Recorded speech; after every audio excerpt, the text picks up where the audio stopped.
আজ ২৬শে জুলাই ২০২৬ মধ্যপ্রাচ্যে এখন একসঙ্গে দুটি অত্যন্ত গুরুত্বপূর্ণ সামরিক পরিস্থিতি তৈরি হয়েছে। একদিকে ইয়েমেনের হুতিরা সৌদি আরবের ভিতরে ব্যালিস্টিক মিসাইল এবং ড্রোন হামলার দাবি করেছে। জিজান সহ একাধিক এলাকায় বিস্ফোরণ, কালো ধোঁয়া এবং বিদ্যুৎ বিচ্ছিন্ন হওয়ার খবরও সামনে এসেছে। অন্যদিকে যুক্তরাষ্ট্রের প্রেসিডেন্ট ডোনাল্ড ট্রাম্প রাশিয়া ও চীনকে সরাসরি সতর্ক করেছেন, ইরানকে অস্ত্র বা সামরিক সহায়তা দিলে তার পরিণতি খুব খারাপ হবে। আর ঠিক একই সময়ে হোয়াইট হাউসে ইরানের বিরুদ্ধে আরও বড় সামরিক অভিযানের সম্ভাবনা নিয়ে উচ্চ পর্যায়ের বৈঠক হয়েছে। এখন প্রশ্ন হচ্ছে, সৌদি আরব ও ইয়েমেনের মধ্যে কি নতুন একটি পূর্ণাঙ্গ যুদ্ধের ফ্রন্ট খুলে গেল? আর ট্রাম্প কেন রাশিয়া ও চীনকে এমন সতর্ক বার্তা দিচ্ছেন, যখন তিনি নিজেই বলছেন এই দুই দেশ এখনও ইরানের যুদ্ধে সরাসরি জড়িত নয়? আজকের এই ভিডিওতে আমরা এই পুরো ঘটনাটি ধাপে ধাপে বুঝব। প্রথমে সৌদি আরবের ভিতরে হুতিদের হামলার দাবি, তারপর সৌদির পাল্টা বিমান হামলা এবং সবশেষে ইরানকে কেন্দ্র করে যুক্তরাষ্ট্র, রাশিয়া ও চীনের মধ্যে তৈরি হওয়া নতুন সামরিক হিসাব। দর্শক বন্ধুরা, গতকাল ২৫শে জুলাই ইয়েমেনের হুতিরা সৌদি আরবের ভিতরে বড় ধরনের হামলা শুরু করার দাবি করে। হুতিদের বক্তব্য অনুযায়ী ব্যালিস্টিক মিসাইল এবং ড্রোন ব্যবহার করে সৌদি আরবের জিজান অঞ্চলকে লক্ষ্যবস্তু করা হয়েছে। এই এলাকায় একটা বড় তেল শোধনাগার রয়েছে। সামাজিক যোগাযোগ মাধ্যমে প্রকাশিত কিছু ছবি এবং ভিডিওকে এই হামলার পরের দৃশ্য বলে দাবি করা হচ্ছে। সেখানে আকাশে বিশাল ধোঁয়ার কুণ্ডলী দেখা গেছে। তবে সৌদি আরবের পক্ষ থেকে বলা হয়েছে বিপদ কেটে গেছে। এখন এই বক্তব্যের একটি সম্ভাব্য অর্থ হলো সৌদি এয়ার ডিফেন্স অন্তত কিছু মিসাইল বা ড্রোন মাঝ আকাশে ধ্বংস করতে পেরেছে। কিন্তু এখানেই একটা বড় প্রশ্ন থেকে যাচ্ছে, যদি সব হুমকি সফলভাবে প্রতিহত করা হয়ে থাকে, তাহলে সৌদি আরবের আকাশে এত বড় ধোঁয়ার কুণ্ডলী দেখা গেল কেন? বিস্ফোরণের যে খবর এসেছে সেগুলোর প্রকৃত লক্ষ্যই বা কী ছিল? ইরানের প্রধান সংবাদ সংস্থার প্রতিবেদনে দাবি করা হয়েছে, ইয়েমেন সৌদি আরবের বিরুদ্ধে পাল্টা হামলার একটি নতুন পর্ব শুরু করেছে। প্রতিবেদন অনুযায়ী জিজান শহরে ৫টির বেশি শক্তিশালী বিস্ফোরণের শব্দ শোনা গেছে। এরপর শহরের বিভিন্ন এলাকা থেকে কালো ধোঁয়া উঠতে দেখা যায়। শহরের কিছু অংশে বিদ্যুৎ সরবরাহও বন্ধ হয়ে যায়। আরও কয়েকটি প্রতিবেদনে দাবি করা হয়েছে, ইয়ানবু, ধামাত, খামিস মুসাইদ এয়ারবেস এবং আবদুল্লাহ বিমানবন্দরের কাছাকাছি এলাকাও লক্ষ্যবস্তু করা হয়েছিল। কিছু আরব সংবাদ মাধ্যম আরও এক ধাপ এগিয়ে দাবি করেছে, ইয়েমেনের হামলার পর জেদ্দা বিমানবন্দরে সাময়িকভাবে উড়ান বন্ধ রাখা হয়। তবে এইসব দাবি সৌদি কর্তৃপক্ষ আনুষ্ঠানিকভাবে নিশ্চিত করেনি। এখানে তাই দুটি বিষয় আলাদা করে বুঝতে হবে। প্রথমত, হামলা হয়েছে এমন দাবি এবং বিস্ফোরণের দৃশ্য সামনে এসেছে। দ্বিতীয়ত, ঠিক কোন স্থাপনা কতটা ক্ষতিগ্রস্ত হয়েছে সেটা এখনও পুরোপুরি পরিষ্কার নয়। কিছু প্রতিবেদনে বলা হচ্ছে, হুতিদের প্রধান লক্ষ্য ছিল সৌদি আরামকোর একটি তেল স্থাপনা। এখন যদি এই দাবি সত্য প্রমাণিত হয়, তাহলে বিষয়টির গুরুত্ব অনেক বড়। কারণ এটা শুধু সৌদি আরবের একটি শিল্প স্থাপনায় হামলা হবে না, বরং বিশ্বের অন্যতম গুরুত্বপূর্ণ জ্বালানি অঞ্চলের একটি বড় তেল অবকাঠামো সরাসরি লক্ষ্যবস্তু হয়েছে এমন অর্থ দাঁড়াবে। এর আগেও হুতিরা সৌদি আরামকোর স্থাপনায় বড় ধরনের ক্ষতি করার দাবি করেছিল। ফলে বর্তমান হামলার সম্ভাব্য লক্ষ্য নিয়ে যে আলোচনা চলছে সেটাকে একেবারে বিচ্ছিন্ন ঘটনা হিসাবে দেখা যাচ্ছে না। তবে সৌদি আরব এখনও নিশ্চিত করেনি আসলে কোন স্থাপনাকে লক্ষ্য করা হয়েছিল। আর এই জায়গায় পুরো সংঘাতের পিছনের হিসাবটা একটু ভালোভাবে বুঝুন। বিভিন্ন সংবাদ মাধ্যমের বিশ্লেষণ অনুযায়ী এটি সরাসরি ইরান ও সৌদি আরবের সংঘাত নয়। এটি মূলত ইয়েমেনের হুতি এবং সৌদি আরবের মধ্যেকার পুরনো অবরোধ ও পাল্টা অবরোধের লড়াই। হুতিদের বক্তব্য হলো, সৌদি আরব বহু বছর ধরে ইয়েমেনকে ঘিরে রেখেছে। এখন তারা সৌদি আরবের উপর পাল্টা চাপ তৈরি করতে চায়। অর্থাৎ তাদের বার্তা হচ্ছে, ইয়েমেনের উপর হামলা ও অবরোধ চললে সৌদি আরবের ভিতরের গুরুত্বপূর্ণ স্থাপনাও নিরাপদ থাকবে না। কিন্তু গতকাল ২৫শে জুলাই হুতিদের এই হামলার ঠিক আগে কি ঘটেছিল? তার আগের রাতে সৌদি নেতৃত্বাধীন জোট ইয়েমেনের হুদায়দা এলাকায় হুতিদের বিরুদ্ধে বিমান হামলা চালায়। সৌদি জোটের দাবি, তারা হুদায়দা বন্দরকে লক্ষ্য করেনি। তাদের হামলার লক্ষ্য ছিল এমন কিছু সামরিক স্থাপনা যেখান থেকে লোহিত সাগরে বাণিজ্যিক জাহাজের বিরুদ্ধে হামলার প্রস্তুতি নেওয়া হচ্ছিল। সৌদি জোট আরও বলেছে, হুদায়দার বন্দরগুলো জাহাজ চলাচলের জন্য খোলা রয়েছে এবং বন্দরের উপর সরাসরি আক্রমণ করা হয়নি। অর্থাৎ সৌদি পক্ষ তাদের অভিযানকে সীমিত সামরিক হামলা হিসাবে তুলে ধরছে।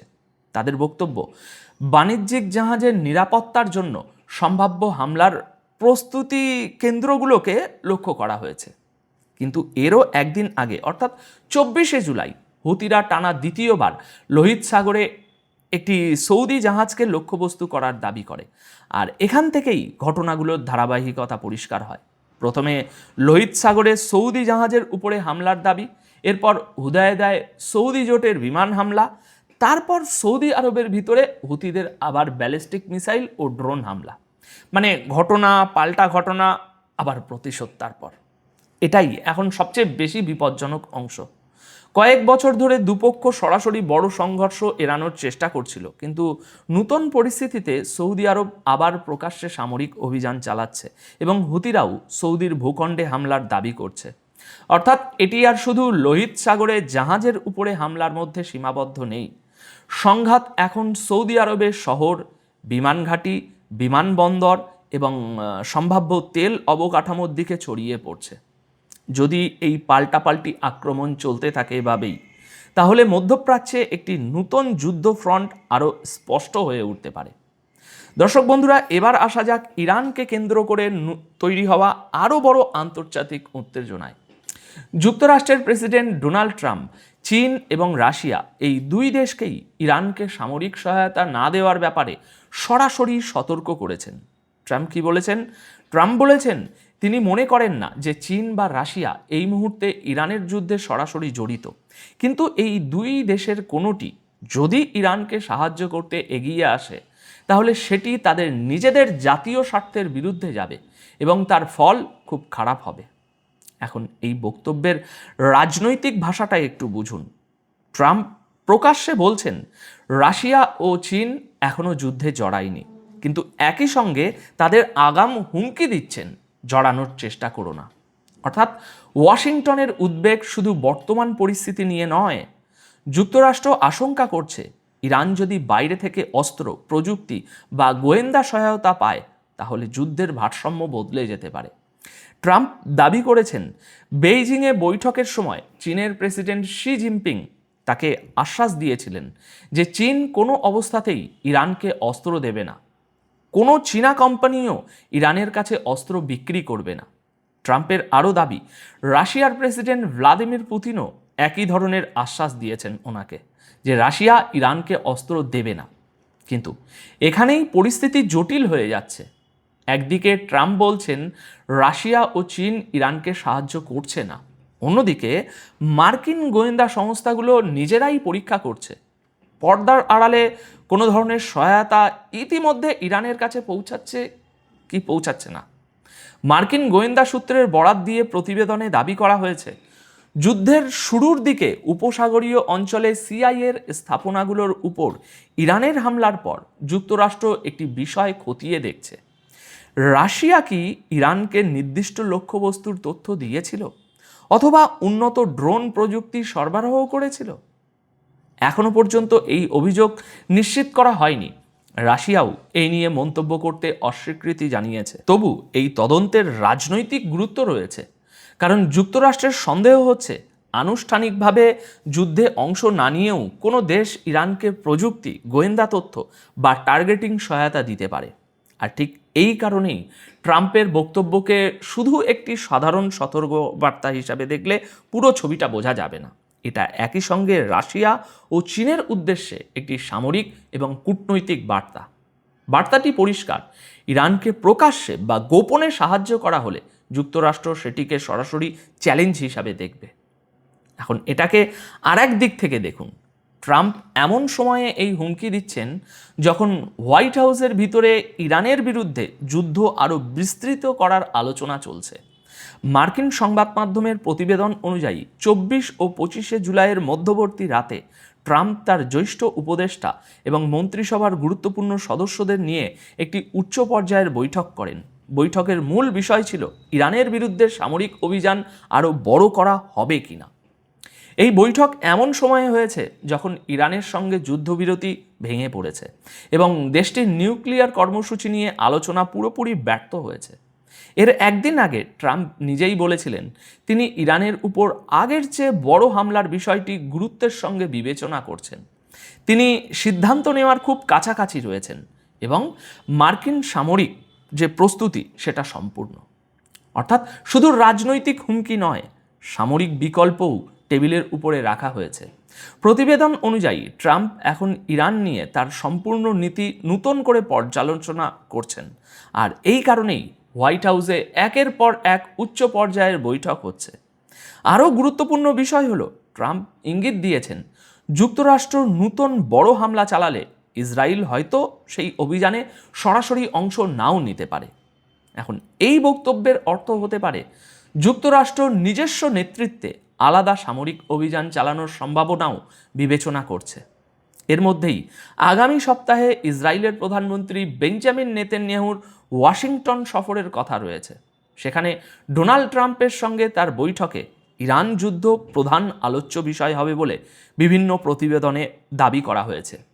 দর্শক, এখনো পর্যন্ত যে তথ্যগুলো সামনে এসেছে সেগুলো একসঙ্গে রাখলে একটা বিষয় পরিষ্কার হয়, বর্তমান সামরিক অভিযানকে যুক্তরাষ্ট্র যথেষ্ট কার্যকর মনে করছে না। সামরিক বিশ্লেষকদের বিশ্লেষণ এমনটাই বলছে। ইরানের পাল্টা হামলায় মার্কিন স্বার্থ ও সামরিক স্থাপনায় ক্ষয়ক্ষতির দাবি আসছে, ফলে ওয়াশিংটন আরও বড় শক্তি প্রয়োগের সম্ভাবনা এখন খতিয়ে দেখছে। এদিকে ইরানের পক্ষ থেকেও বলা হয়েছে স্থল হামলা হলে তারা প্রস্তুত, যুক্তরাষ্ট্র আকাশপথে হামলা চালালে তারও শক্তিশালী জবাব দেওয়া হবে।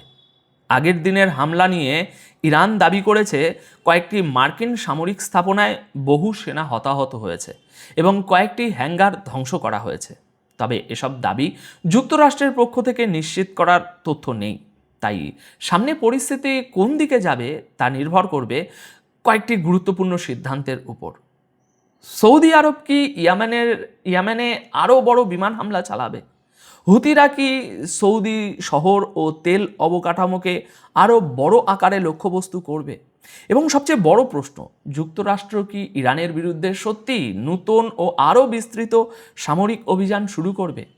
আর যদি এমন অভিযান শুরু হয় তাহলে রাশিয়া ও চীন কতটা দূরে থাকবে?